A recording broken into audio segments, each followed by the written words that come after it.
My name is Edita Fuentes, and I'm a volunteer with NAMI Greater Corpus Christi. I like to share that I initially joined NAMI in support of a friend who was experiencing her own struggles. After attending a couple of family support group sessions, I soon realized how NAMI was helping me with my own deep seated issues, that I wanted to contribute and be part of the local NAMI organization. Needless to say, I now proudly serve as the secretary for the NAMI GCC leadership team. In my story, I wanted to honor my partner, a combat Vietnam veteran who suffered from survivor's guilt and post traumatic stress disorder, or PTSD. In the midst of reorganizing my room after moving last year, I came across a poem that I initially wrote back in May 1994. At the time, I had written it for my partner who served two tours with the United States Marine Corps. The first tour was as a grunt, and his second tour was intended as his suicide mission, as he was the sole survivor of four high school friends and a foster brother who all enlisted together. To add to his survivor's guilt, he also lost his foster parents in a car accident while en route to pick him up from his first tour. Can you imagine getting off the plane to be greeted by the military police and asking yourself, what could you have possibly done wrong while in flight from Vietnam to California? Reflecting on the date of my original poem, I think I was manifesting my own angst regarding his PTSD and his annual coping mechanism upon the anniversary of the Battle of Quezon. His withdrawal from his world usually occurred around early springtime.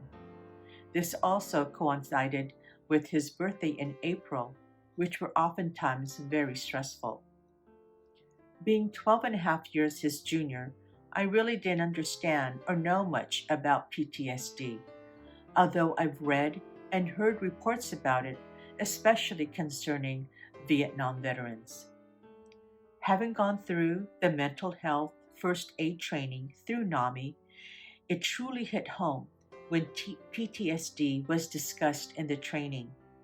I recall silently crying to myself and realizing, had I known about NAMI back in 1994, my own coping mechanism towards his annual PTSD episodes would have been accepted differently. I never imagined the learning curve I would experience throughout our 20 years together.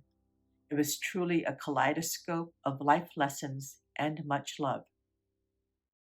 What baffled me the most was why he refused to seek treatment, even though his medical doctors, also Vietnam veterans, often encouraged him to seek counseling. As a NAMI volunteer, I can now absorb and offer empathy to the reality of PTSD, especially when the general public expects normal behavior from someone who doesn't exhibit any physical disability. Unfortunately, this resonates to all mental illnesses. Thus said, my partner's isolation from his private world was his own fight or flight tactic. In recognition of PTSD Awareness Month throughout June, I salute the countless veterans and say, welcome home, and thank you for reminding us of the freedom you gallantly defend. Moreover, to honor the 10th anniversary of my partner Abraham Rivera's passing, I edited my original poem and wish for him to hear me say, Je t'aime beaucoup, one more time. In his memory, I'm privileged to share my story through my revised poem, His Lonely World. Until we meet again, this is for you, Abe. Oorah.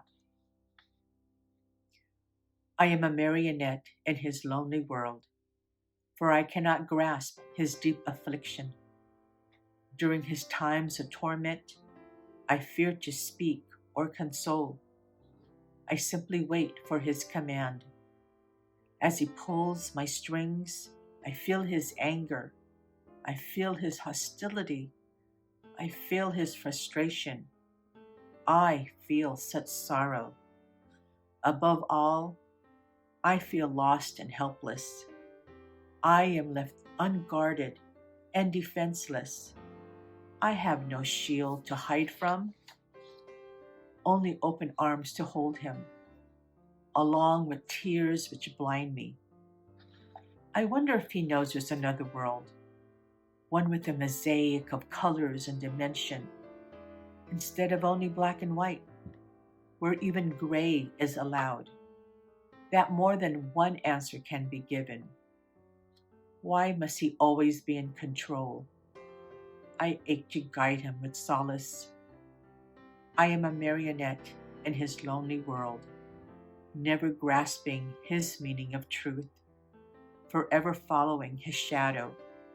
Surely he must know. He is my greatest love, one that I cannot replace. So why does he continue to pull my strings? Lest I answer the question, why does his PTSD matter? Because I desperately need to understand this man. Because I want to shield his nightmares. Because I want him to seek help. Because his demons haunt him gravely. Because I shoulder this alone. Because I need guidance. Because I couldn't see the wonder through his eyes. Because I love the very essence of this man. Because his intelligence was so profound and rare. Because of his beautiful gift to make others shine. Because he helped me raise my two girls as his own. Because he remains my diamond in the rough. Because he is my soulmate. Because now that he is gone, I long to say I am sorry. I completely understand now. Please forgive me. Thank you, NAMI, for allowing me to share my story.